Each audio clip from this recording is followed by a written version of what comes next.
sempre é uma incógnita, né? Cláudia, obrigado.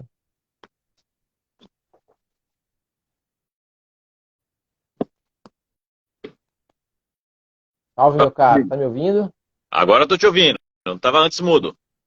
Tava mudo? É, Eu não bom. estava te ouvindo, mas tudo bem. Agora tô. O que importa é isso.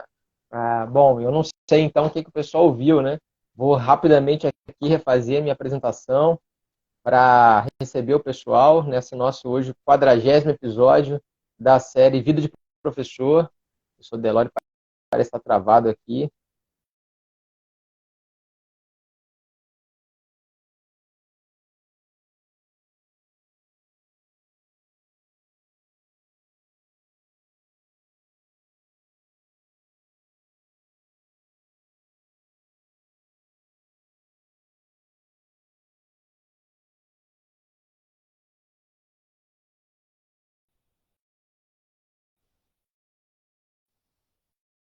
Eu te ouço agora. Ó, travou de novo, voltou. Voltou? Eu tô te ouvindo Voltou. agora. Maravilha, meu caro. Acho que foi a minha internet aqui. Bom, acontece, né? A gente sabe dessas coisas. Boa noite mais uma vez, pessoal. Boa noite a todo mundo que está chegando.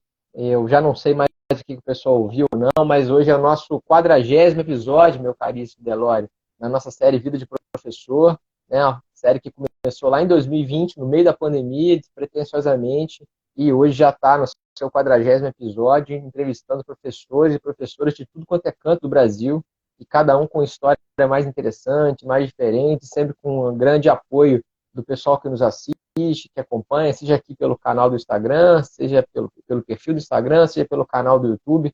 Agora mesmo, recentemente, completamos lá 1.000 seguidores no canal, pessoal que tem gostado bastante, mandado muitas mensagens. Essa live também vai para lá ao final aqui da nossa gravação. Mas eu não quero perder tempo, nosso tempo aqui é bastante sagrado e precioso, o pessoal que nos acompanha sabe que a gente respeita o nosso horário.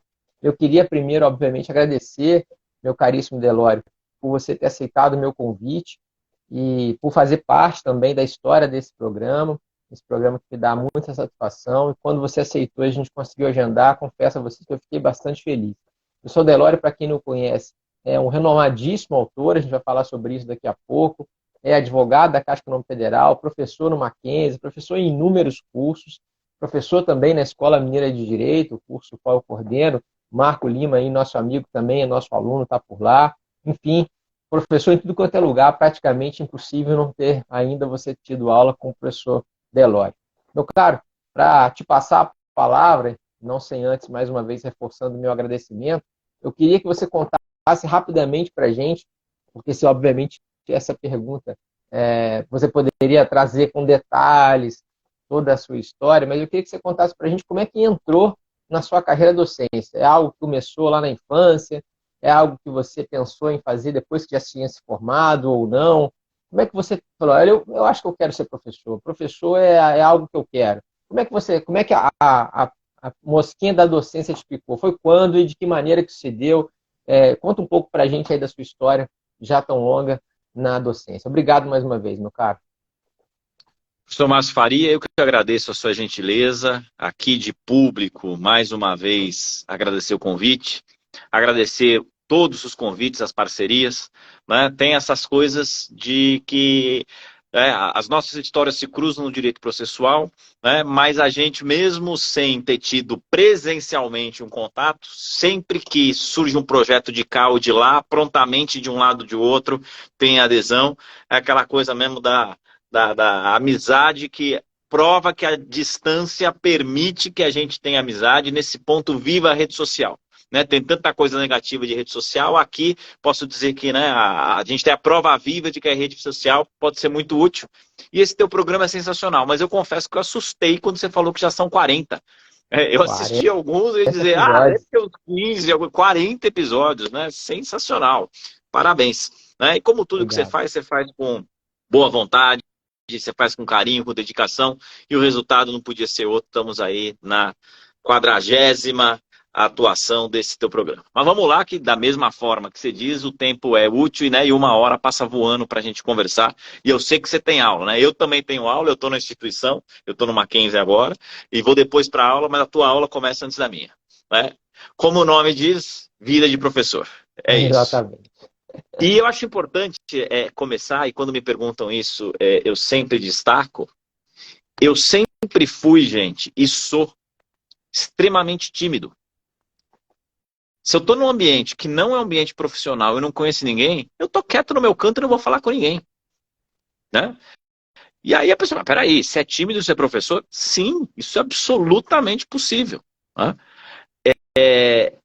Quando eu entrei na faculdade e eu fui fazer parte do centro acadêmico, eu tinha que dar.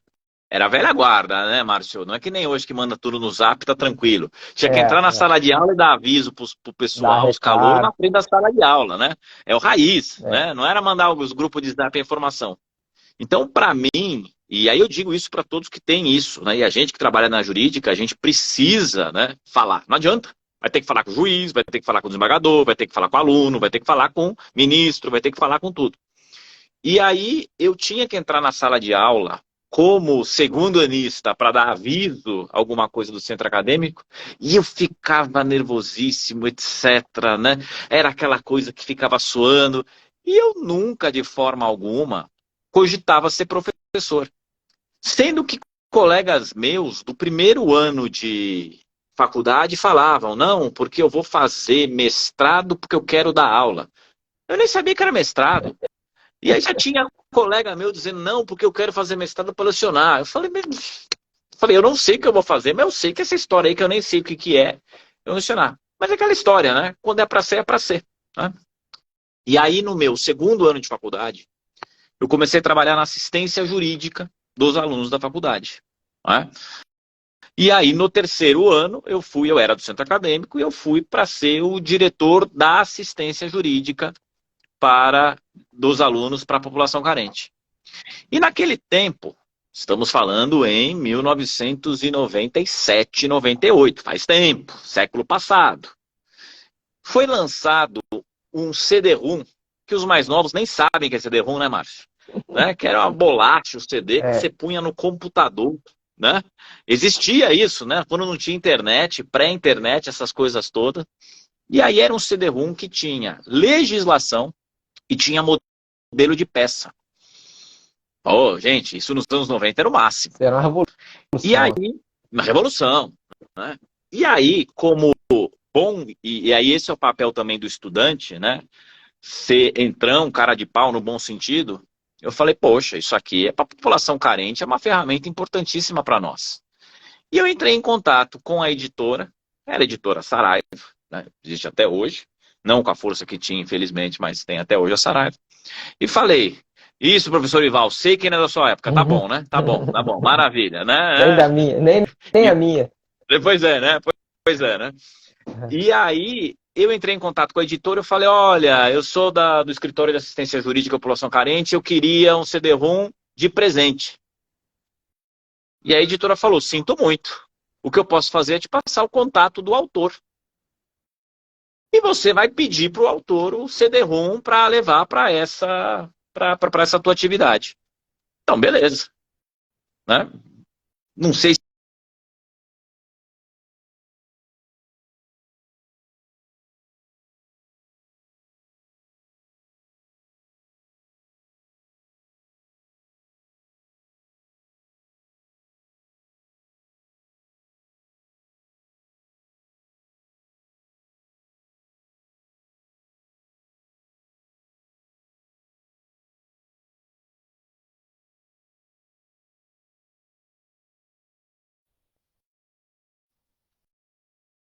professor.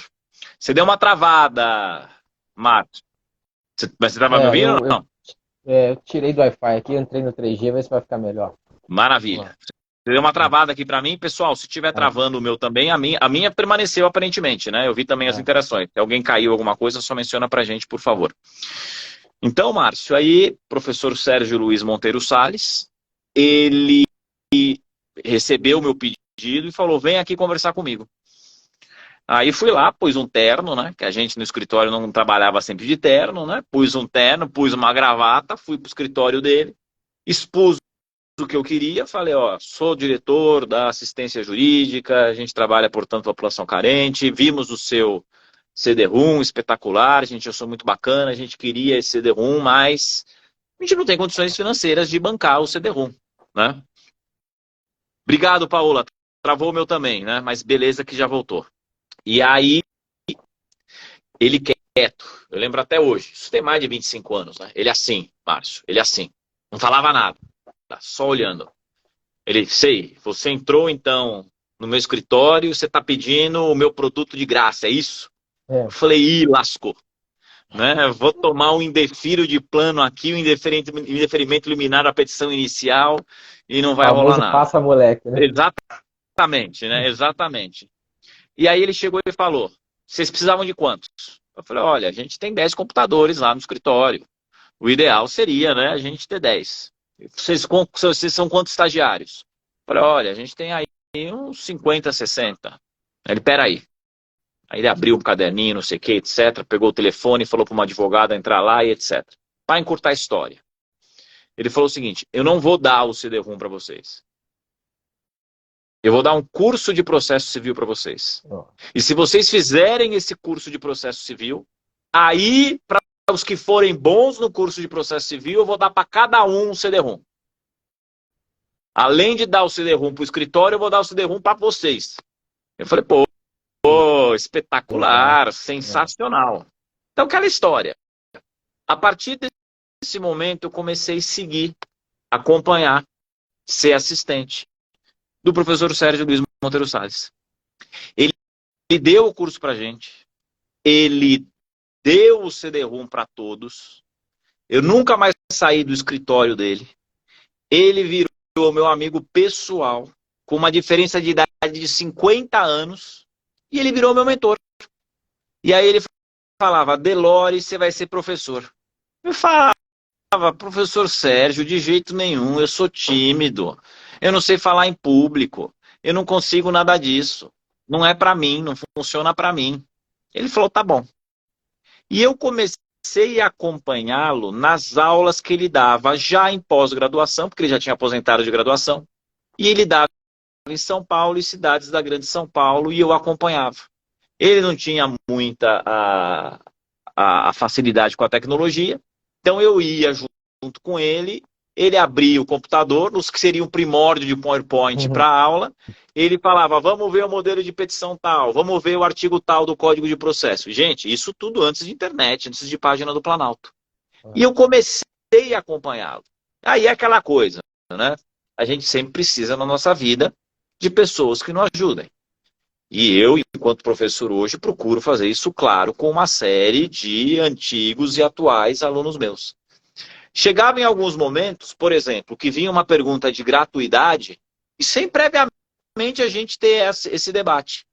Então eu estava junto com ele dentro de sala de aula, dando uma aula de especialização, ou dando uma aula de um curso de extensão, na OAB, alguma coisa, e vinha uma pergunta de justiça gratuita. Aí ele, não trabalho com justiça gratuita. Meus clientes, nenhuma justiça gratuita. Mas quem sabe disso é o Delore. Ele fala, Delore, explica aí. E aí, Márcio, desesperado, né? Aí, imagina. e a bomba no colo, né? Jogava a bomba no colo. E ao acompanhá-lo, ele chegou e começou a me colocar, né, a mosquinha azul, a picadinha do você gosta dessa situação. E eu fiquei com ele do 3º ao 5º ano da graduação ou acompanhando nesses cursos. Logo que eu me formei, no início do ano seguinte que eu me formei em 2000, então no início de 2001, um dia eu toco o telefone e ele falou, era perto do carnaval. Ele falou, o que você vai fazer no carnaval? Eu falei, não, professor Sérgio, eu não tenho nada de programação ainda. Então você vai passar o carnaval estudando, que você vai começar a dar aula semana que vem. Márcio, caiu do colo de novo. É aquela coisa. Eu falei, como? Ele falou, não. Eu tenho um amigo meu, que também até hoje é amigo meu, professor Mário Duarte. Ele é professor, à época era o diretor da Faculdade de Direito de Itu, no interior de São Paulo. O professor Sérgio tinha sido professor do Mário, e o Mário falou, o professor de processo civil teve um problema familiar na última hora, na semana do carnaval, não vai conseguir assumir a turma. E ele queria que o professor, já o decano, fosse assumir. Ele falou, não, eu não tenho condições de sair de São Paulo toda semana, são 100 e poucos quilômetros eu tenho, mas eu tenho um aluno, um discípulo meu que está à sua disposição. Nem me perguntou nada. Vou falar, sem te perguntar, né? Sem falar contigo. Nada. Ele falou, semana que vem, depois do carnaval, você começa. Isso em 2001. E lá se vão 22 anos. Não dá nem para falar que é um contrato de adesão, porque no dia de adesão você ainda escolhe se vai aceitar ou não. Mas isso aí você não tinha nem escolha, né? E aquela história. E aí isso eu falo com alunos e amigos. Pessoal, várias vezes a gente tem que ser ousado. A história do cavalo selado passando na frente. Sim. O cavalo passou. Eu podia ter dito, não tenho condições, não vou assumir. E claro que a experiência podia ter sido ruim. Não tem dúvida nenhuma. Claro. Mas aí, Márcio, então em fevereiro de 2001, eu entrei numa sala de aula e não saí mais. Claro, varava a noite estudando. Claro. Você não vai perder Era o essa começo, oportunidade, né? era a situação. Mas eu acho importante falar isso, Márcio, porque muitas vezes, e veja, gente, quem está assistindo a gente online ou depois, ao vivo ou depois gravado, né, não estou criticando aqui, mas muitas vezes eu vejo em relação a alunos meus oportunidades semelhantes a essa. E muita gente fala o quê? Não quero, não posso, não tenho tempo, não estou preparado. Não é? Então, essa é a primeira coisa que eu coloco. Claro que eu me preparei e sigo me preparando, como você, né? A gente não entra em sala de aula sem estar com a matéria preparada. Obviamente, você está fazendo isso há 20 anos, você está fazendo isso há 10 anos. Eu vi esses dias, né? Você completou quantos anos mesmo da Federal de Juiz de Fora? Foram 18, 10, 12, 14? Esse ano eu completo 18 que eu dou aulas, né? E são 11 anos, 11 anos na UFJF. Então, 18 de aula e 11. Então, quer dizer, mas ainda assim, toda aula a gente estuda, a gente prepara, a gente vê o que tem de novo. Então, o que eu posso dizer aí como primeiro ponto, né? E já me alonguei, mas acho que é importante mencionar essa situação, né? Eu diria, foi por acaso? Não. Obviamente eu corri atrás dessa situação. Né? E poderia ter dito não naquele momento e quem sabe a janela, a oportunidade não mais ter aparecido. Então, tem um pouco de ousadia, tem um pouco de renúncia, de escolhas, né? Eu não era casado à época, mas minha mulher ficou muito contente, né? Que eu passei o feriado inteiro, né? Já era minha namorada à época, né? Mas ela ficou muito contente que eu passei o feriado inteiro só estudando dentro de sala de aula. Então, esse é o ponto que começou a situação. Aí,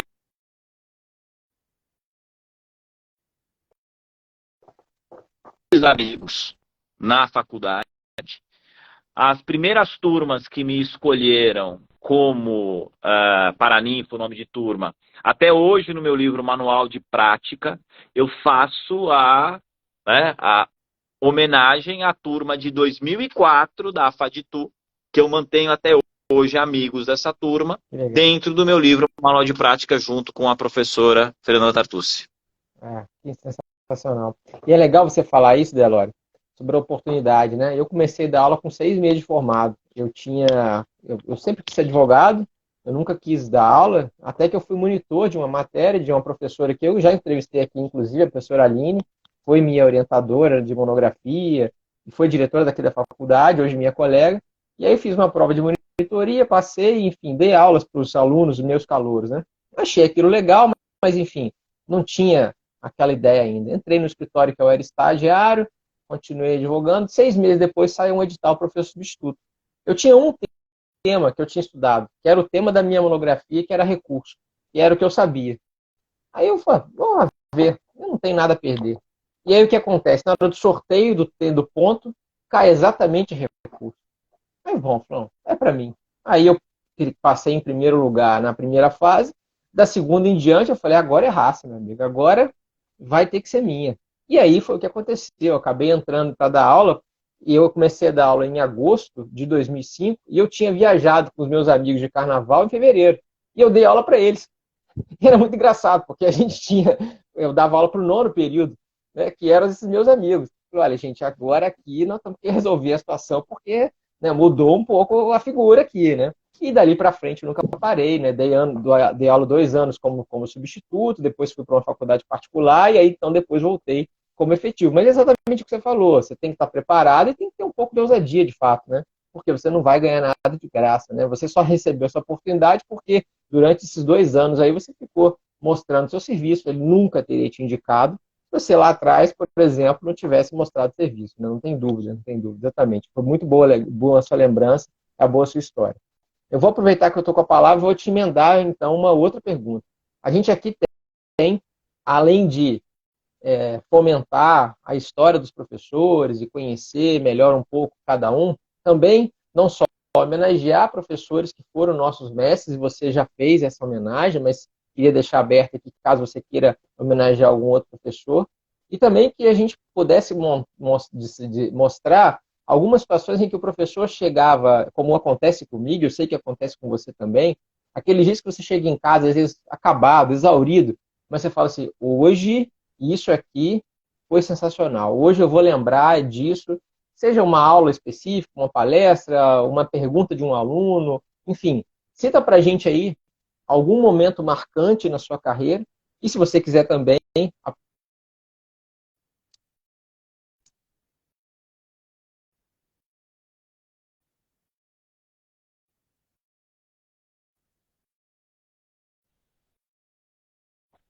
Maravilha. As perguntas se entrelaçam, né? Até quando a gente estava conversando isso, né? Todas as questões são ligadas. Né?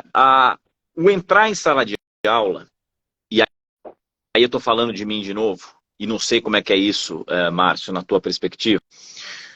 Né? Como eu disse, e repito, eu sou tímido. Mas quando você entra em sala de aula, é praticamente o personagem. Ou quer chamar persona que está na moda, chama de persona e etc. É a outra perspectiva. Né? E quando a gente gosta do que a gente faz, e quando a gente recebe o feedback da turma, aí é aquela coisa mais bacana ainda. Né?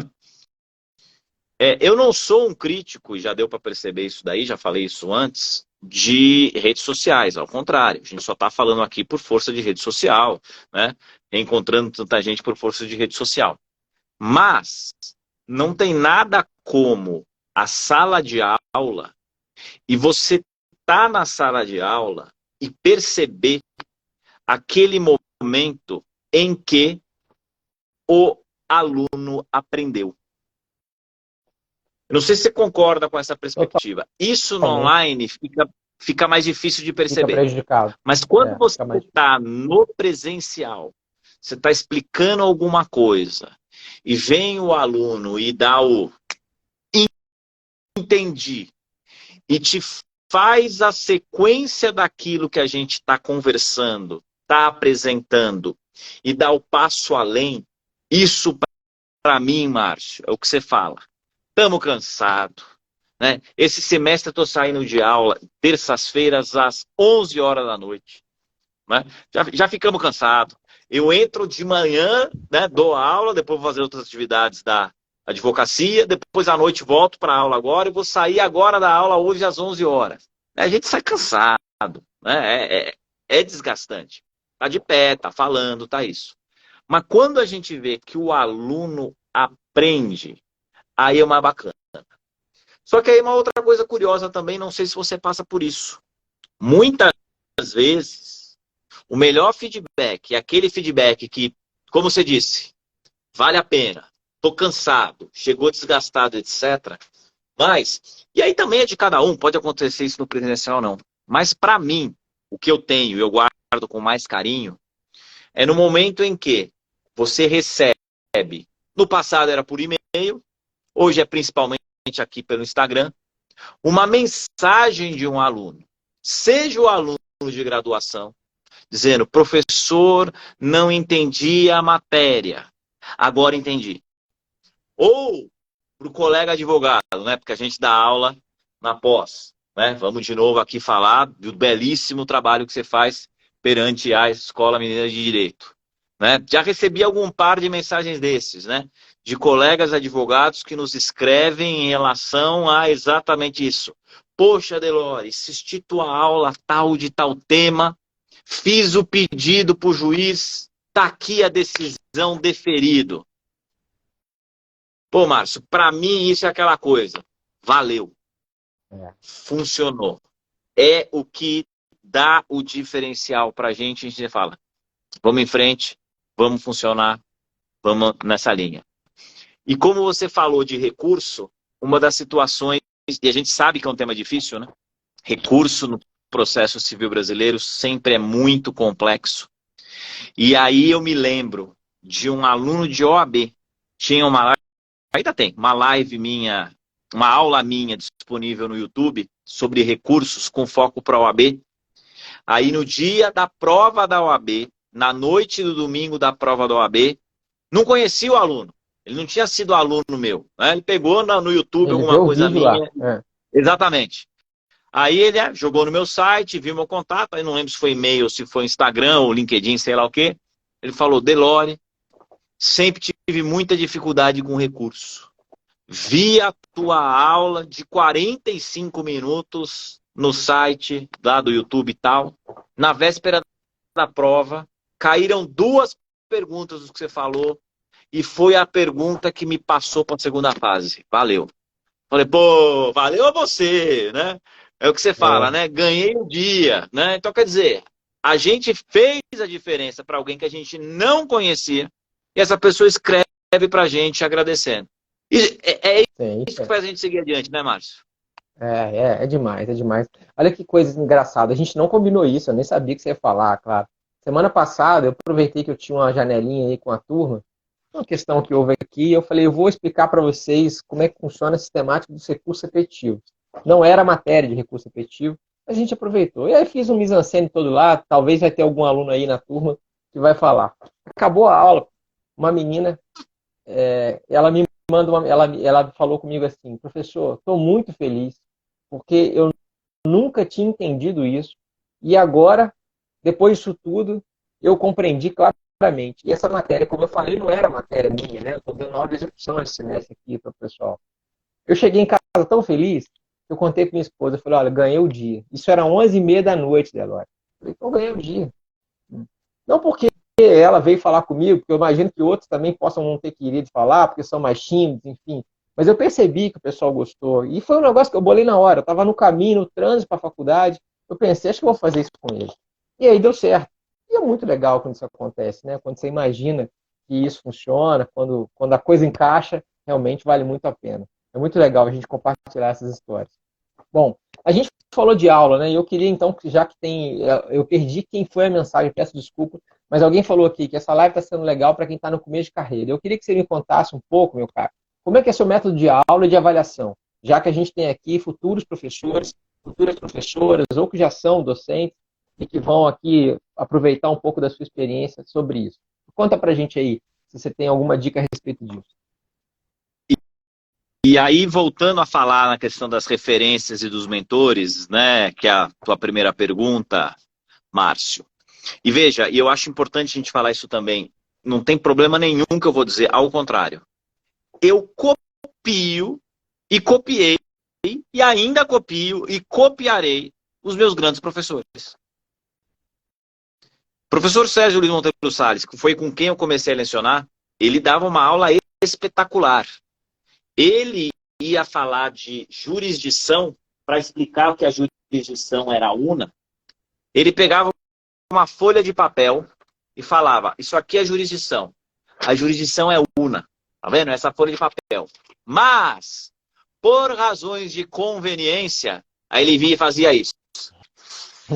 Eu divido a jurisdição. Continua sendo a mesma coisa. Só que eu tenho ramos separados da jurisdição, ramos do Poder Judiciário. Justiça Estadual, Justiça Federal, Justiça Trabalhista, Justiça Eleitoral e Justiça Militar. Eu vi isso há 25 anos. Ele fazia isso há 55 anos. E eu copio até hoje. Século XXI, com tudo que está no online, etc. Você pega uma simples folha de papel e rasga a folha. E Eu resolve o copio problema. e explica. Então, primeira coisa, eu me espelho nos meus grandes mestres. Não é? Aí eu já falei do professor Sérgio Luiz Monteiro Salles. Depois, na ordem que entraram na minha vida, professor Botelho de Mesquita, professor Sérgio Salles, professor Botelho de Mesquita, infelizmente os dois já falecidos. O professor Botelho de Mesquita me orientou no mestrado. Depois, Walter Piva Rodrigues, que me orientou no doutorado. De cada um, né, fazendo aquela cópia. Depois, professor Gide, né, brasileiro, radicado nos Estados Unidos, que eu fui fazer o pós-doc com ele nos Estados Unidos. E depois, professor Kevin Claremont, que me recebeu no segundo semestre no pós-doc nos Estados Unidos. Esses 5 professores são minhas grandes referências e que eu os copio deliberadamente. Cada um com a sua situação. Mas vamos lá. Como é que é o estilo de aula? Primeira coisa, eu abro a minha aula com o que está acontecendo de relevante no dia. A atualidade. Para trazer o aluno, claro, eu vou puxar para a questão relacionada ao processo civil e preferencialmente aquilo que eu estou trabalhando naquele momento.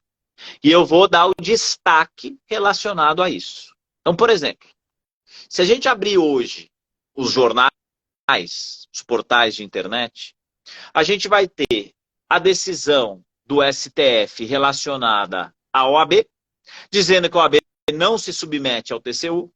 A gente vai ter a decisão da ADI que julgou inconstitucional algum dos artigos do CPC relacionados à competência. Da PGE. E a gente vai ter a discussão, exato. E a gente vai ter a discussão relacionada ao caso do treinador do Corinthians, do Cuca, que é um aspecto penal. Mas eu posso discutir isso na perspectiva do processo civil, na perspectiva de uma eventual indenização, na perspectiva de prescrição, na perspectiva de decadência. Então, o primeiro ponto de qualquer aula que eu dou é falar o que está acontecendo no mundo e onde isso fecha para a gente. E esse é outro negócio bacana, Márcio, que depois que terminam os semestres, eu costumo, ou nos corredores da faculdade, quando é presencial, ou via rede social, algum aluno vem me escrever e fala: Delore, queria estar na sua sala hoje para ver qual seria o debate relacionado a tal decisão judicial. Eu falo, beleza. Transmitir isso. Porque para a gente do direito, a gente trabalha com a realidade. Claro. E como a nossa realidade é extremamente rica, né, e o direito é extremamente invasivo em todos os pontos da vida humana, desde antes do nascimento a muito depois da morte, a gente tem essa facilidade de pegar a realidade, jogar para a sala de aula e debater a respeito disso. Então a minha aula sempre vai trabalhar com questões atualíssimas daquele dia, porque o profissional do direito é fundamental que esteja sempre atualizado. Além disso, eu trabalho muito, Márcio, com indicação de livro, indicação de filme e não vejo tanto como meus alunos indicação de série, para que você veja também por essa questão de quando você está num momento de relaxamento, você fique trabalhando com aquela perspectiva de, peraí, o que está acontecendo? Então, dá para a gente trabalhar com quase uma filmoteca relacionada ao processo civil, ao direito constitucional, a todas essas questões que a gente vai estar trabalhando.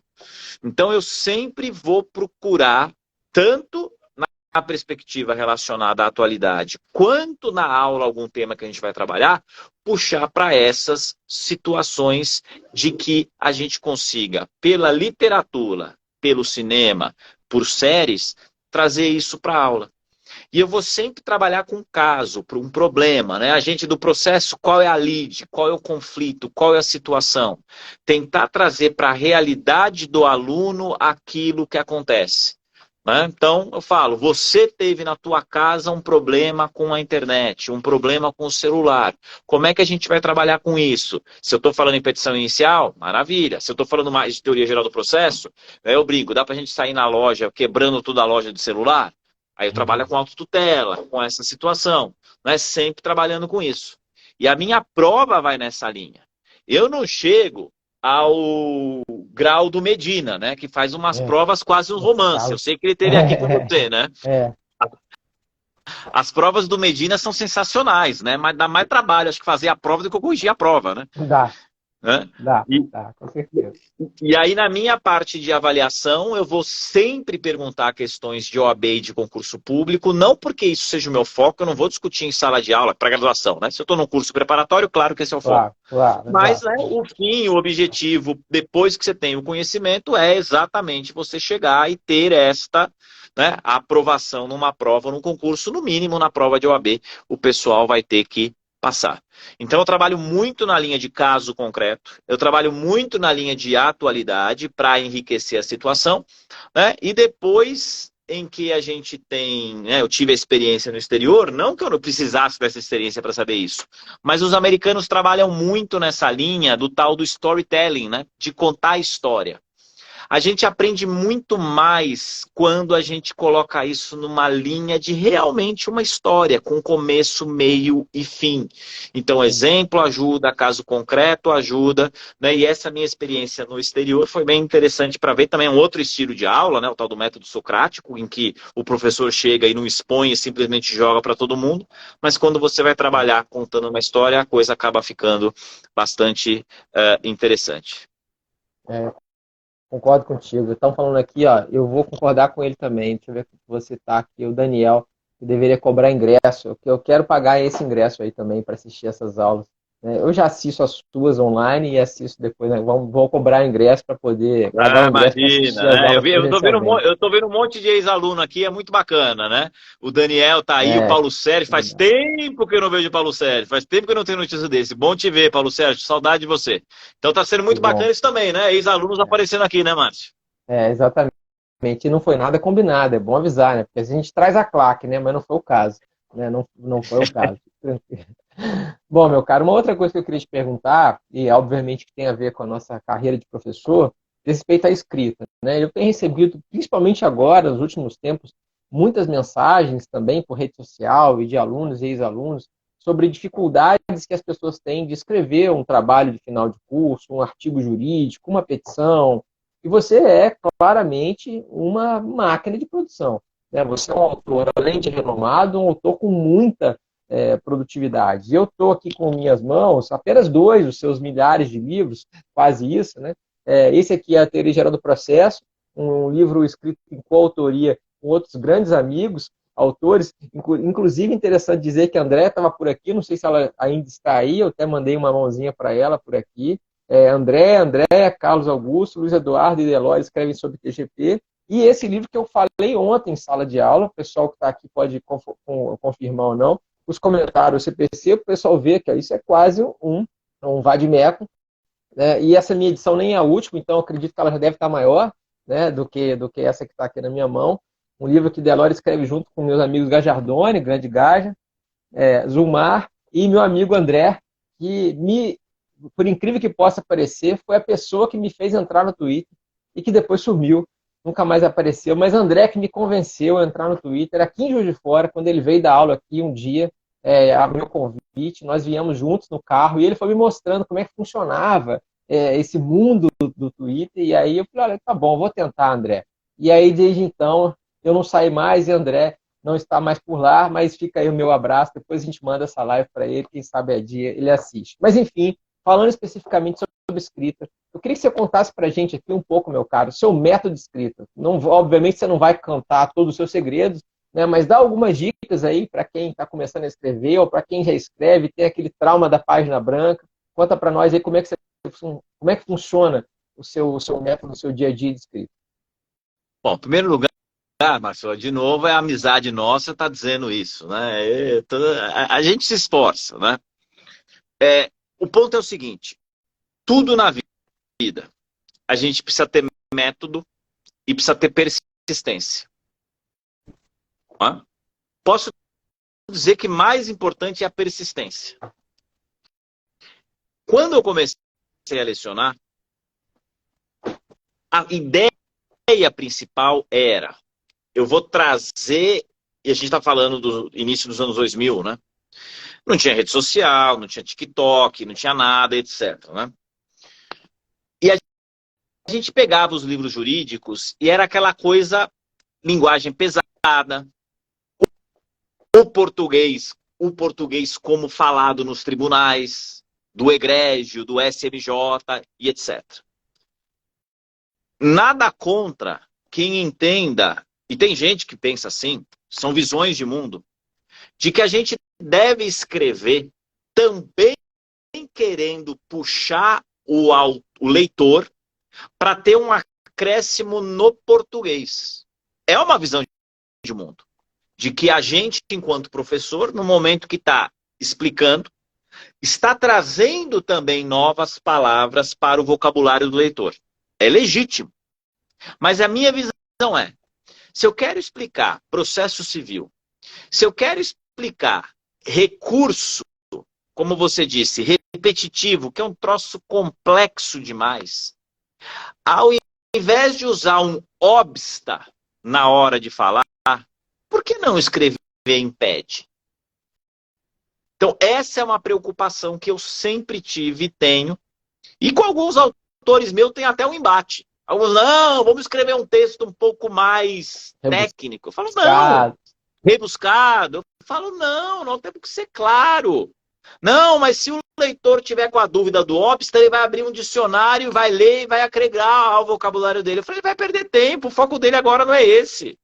Mas repito, respeito todo mundo que entende de outra forma. Então eu sempre busquei escrever, claro, com português correto, seguindo as regras gramaticais, quando necessário, usando os termos técnicos, não dá para eu substituir não conhecimento da parte recursal e usar outro verbo, extinção, que é um erro que muitas vezes acontece, né?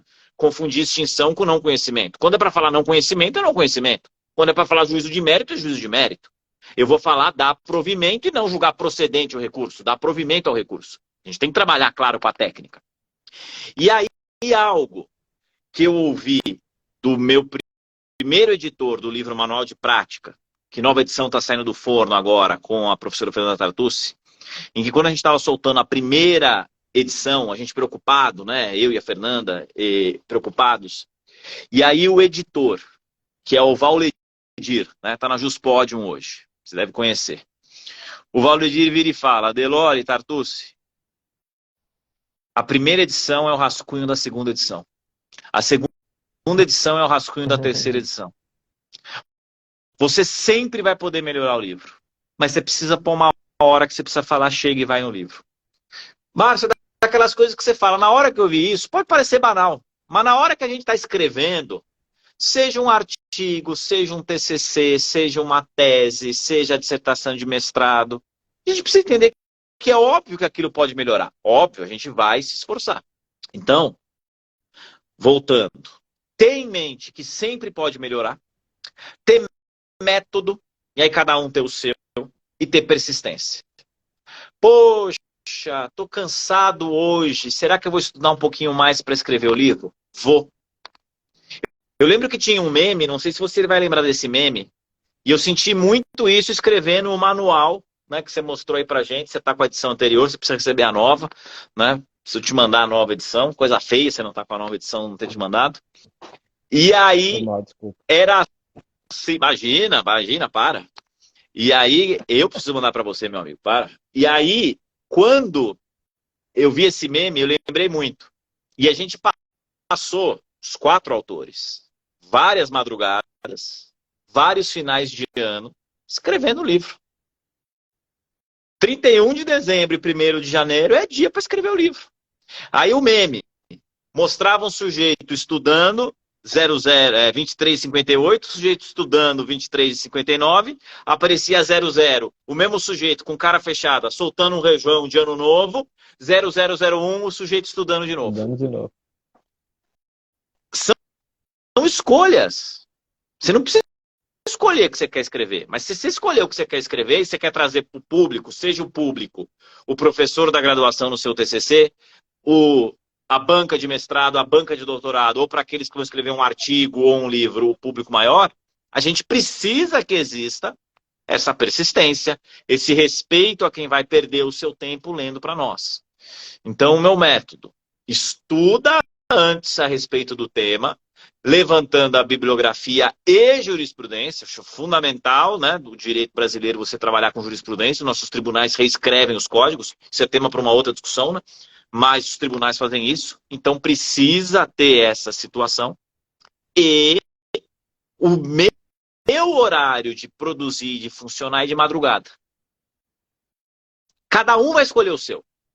Então, perto de 11h30, meia-noite, meia-noite e meia, 1h da manhã, eu tô bombando. E naquele dia que eu vou pegar para escrever, eu já sei que é aquele meu horário. A casa está silenciosa, não vai tocar o telefone, né? O zap não vai ficar pulando. E mesmo assim, nesse horário, eu desligo o zap, desligo tudo, nada de rede social, e vai ficando, vai focado.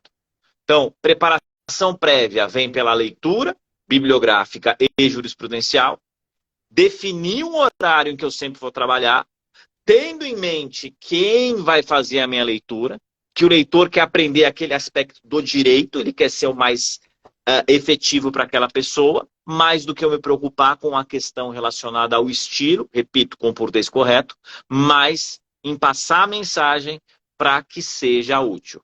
E reproduzindo a questão relacionada às aulas, eu vou procurar trazer exemplos, eu vou procurar contar história, porque vai funcionar muito mais para o leitor. Né? Vários estudos de pedagogia mostram que a gente aprende com exemplo. Então, se os estudos mostram isso, vamos trabalhar com exemplo. Claro, faz toda a diferença. E é legal, assim, eu não tive essa experiência com o editor que você mencionou, mas guardado proporções, aconteceu exatamente comigo quando eu estava em Portugal, com a professora Paula Costa Silva. Já contei essa história aqui, o pessoal que acompanha. Eu estava realmente desesperado, já tinha terminado os créditos de doutorado, tinha que escrever a tese, e nada, milhares de ideias na cabeça, cada vez mais aprendendo coisas, estudando. Ela falou, Márcio, quando você coloca um ponto final na frase, a frase já está desatualizada, porque você continua pensando. Então, se você pensar que você vai ter que atualizar sempre aquilo que vai melhorar, você nunca termina. Então, você tem que pensar exatamente isso. Você tem que cumprir o seu prazo, o bom inimigo do ótimo, o prazo vai te libertar, bola para frente.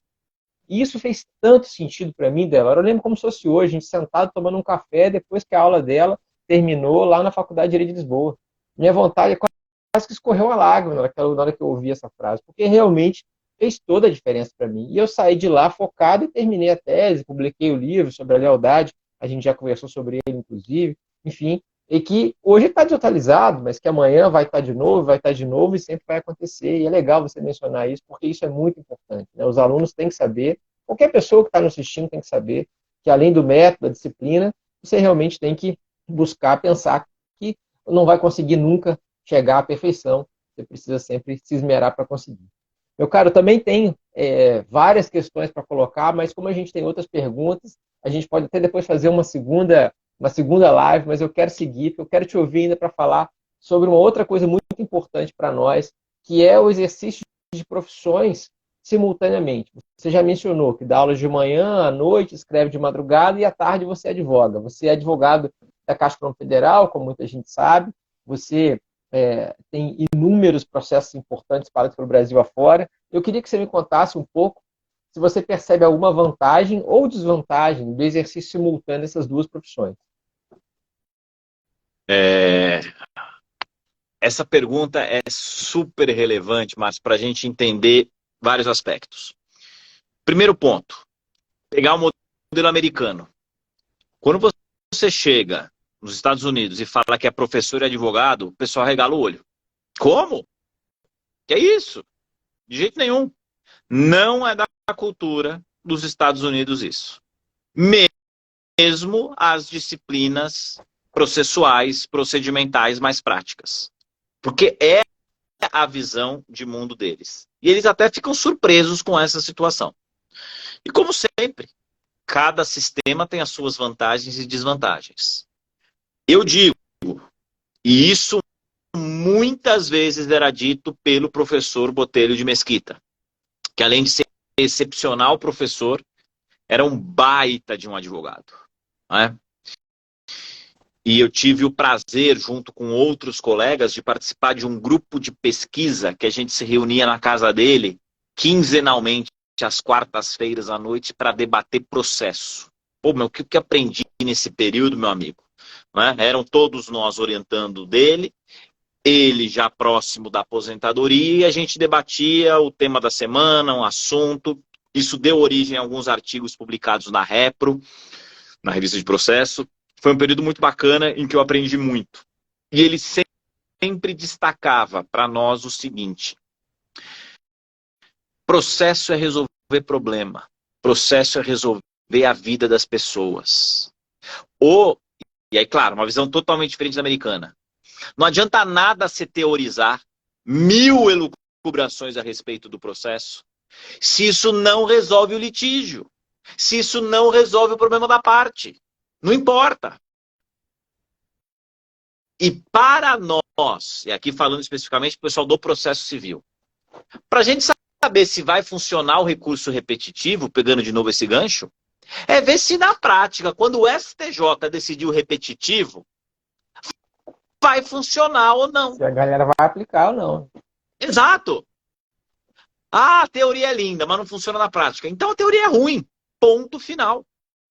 E aí o professor Botelho de Mesquita dizia o seguinte: quando nós pegamos uma teoria e testamos nos vários casos concretos, o que tem que funcionar é o caso concreto, não a teoria.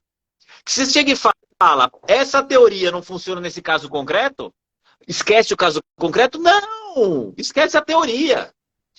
E isso só funciona para quem está na pancada do dia a dia. Nesse ponto, ajuda muito a minha advocacia para minha docência. E a docência facilita muito a minha advocacia. Complementares e se interconectam. Uma coisa que aconteceu num caso concreto, eu levo para a sala de aula. Aquilo que eu estou estudando na teoria, eu levo para o processo. Para as disciplinas processuais, práticas, em que o nosso laboratório é o poder judiciário, ajuda muito. Então, por exemplo, e vamos pegar de novo a questão relacionada ao recurso. Eu estou falando em juízo de admissibilidade recursal. Eu estou falando em preparo. Aí vem essa porcaria dos tribunais falando que se não tiver o código de barra, o recurso é deserto. Você tem que sentir a dor na prática de ter um recurso não conhecido por deserção para poder debater o que é a deserção. Né?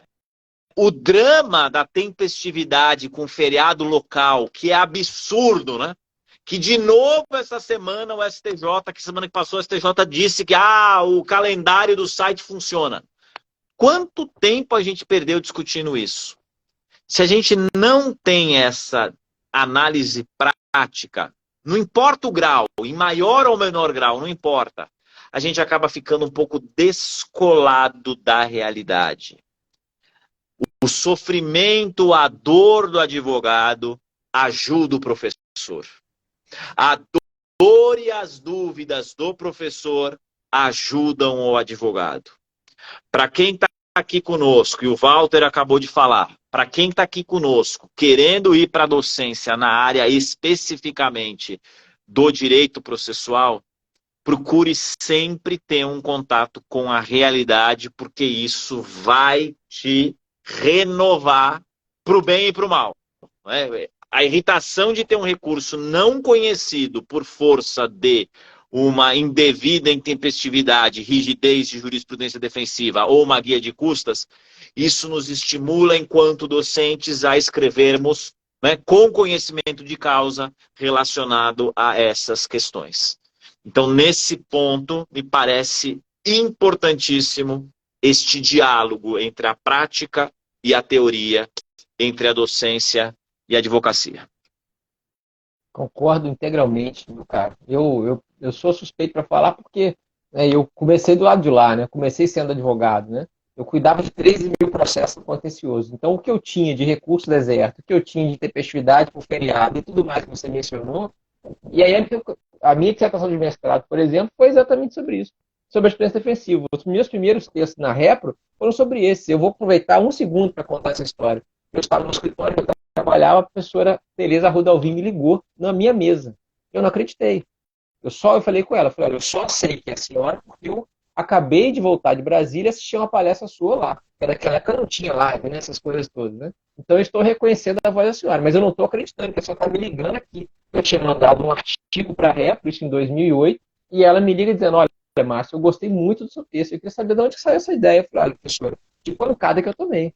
Era sobre aquela ideia de ter que ratificar o recurso especial quando tinha os embargos de declaração, antes ou depois, enfim. Está na Repro 167. Ela falou, eu gostei muito, acho que você podia fazer esse e aquele outro ajuste com o brilhantismo dela, ela me orientou e o artigo saiu. E dali para frente, então, de fato, isso funcionou, e você mencionando, né, sem que a gente tivesse combinado, as coisas acabaram se casando aí.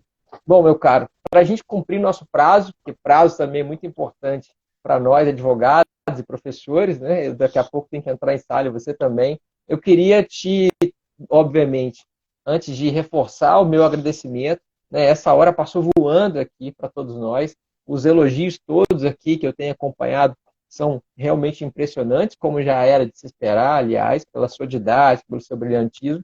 Eu queria que você deixasse aí uma mensagem final. Mensagem final para quem está nos assistindo, ainda vai nos assistir lá pelo canal do YouTube, ou até mesmo aqui pelo Instagram, que já pensa ainda talvez na faculdade, ou já se formou, mas que pensa em ser professor, e que talvez está aquela dúvida, e aí, vou ou não vou? Tento ou não tento ser professor? Ou então aquele professor ou professora que já está nos bancos acadêmicos, já está dando aula, mas que eventualmente está desmotivado, está encontrando dificuldades, barreiras no mercado, que a gente sabe que acontecem muitas, né?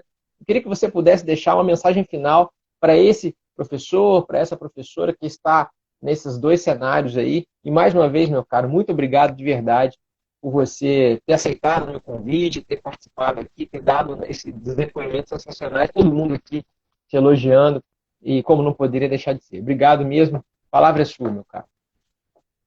Marcelo, em primeiro lugar, eu que agradeço, né? A gente sabia que ia ser rápido, né? Quando eu falei dos temas, eu falei, opa, não sei se vai dar para a gente falar tudo, né? Nós gostamos de falar, estamos entre amigos, seguramente isso vai ser. Então, mais uma vez, parabéns pelo teu projeto, né? Só preciso correr atrás para ver os que eu não vi dos 40, né? Isso daí, aí a falha minha, né? Então, aí a falha minha para a todos gente lá no pegar canal nisso. do YouTube, o pessoal que pode ir lá, youtube.com/professor Márcio Faria, tem uma live lá só de lives, um canalzinho lá só de live, o pessoal vai achar todos lá.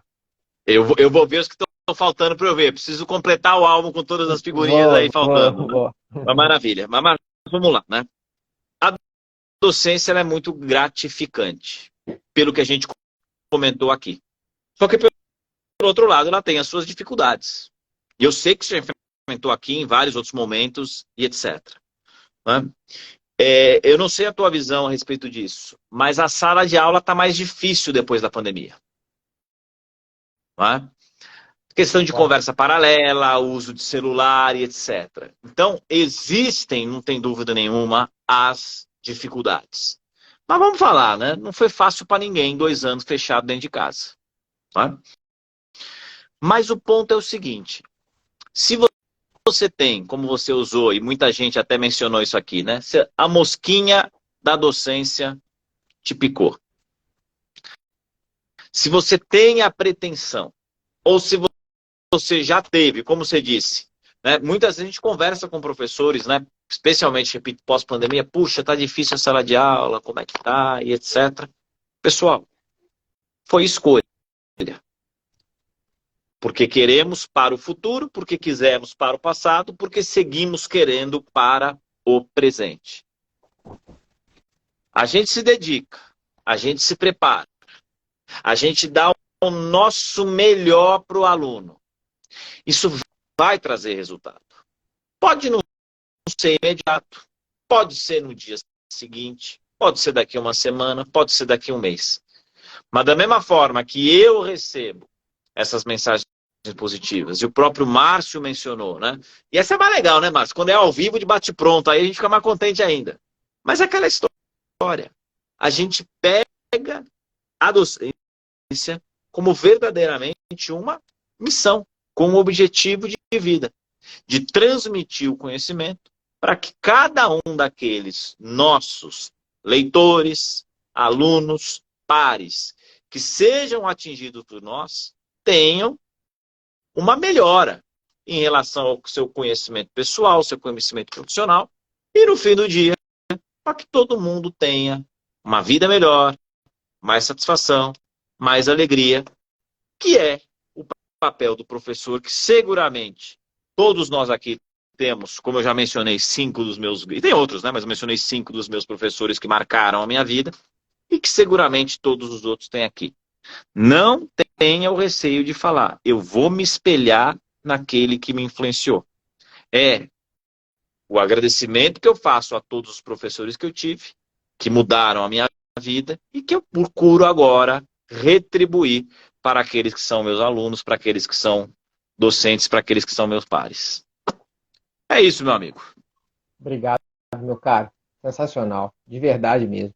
Fiquei muito feliz. Já tinha ficado antes, como eu havia mencionado no começo da live, quando você aceitou o convite, e agora ainda mais. Só posso realmente agradecer e mais uma vez me colocar à disposição. Você sabe que o que você precisar, pode contar comigo. Todo mundo que assistiu aqui a nossa live, mandou mensagens, que participou, entrou um pouquinho aqui. Muito obrigado de verdade, pessoal. Continue acompanhando por aqui. Mês que vem eu volto com outra entrevista, com outro professor. Já posso até dar um spoiler. Quem acabou de aceitar o meu convite vai ser o professor Antônio do Passo Cabral, vai fazer a live do mês que vem, do mês de maio. Então, o pessoal já fica ligado que quando eu marcar a data direitinho, eu aviso por aqui. Eu vou salvar essa live, ela vai ficar lá no meu canal do YouTube, também vai ficar aqui no Instagram. Eu mando para você, meu caro. E mais uma vez, muito obrigado, pessoal. Boa noite. Se cuidem. A gente vai continuar por aqui. Um abraço forte, meu caro. Pessoal, não percam o Cabral, hein? Cabral é espetacular. Não percam essa live. Exatamente. Um abraço. Tchau, tchau. Abraço. Até mais.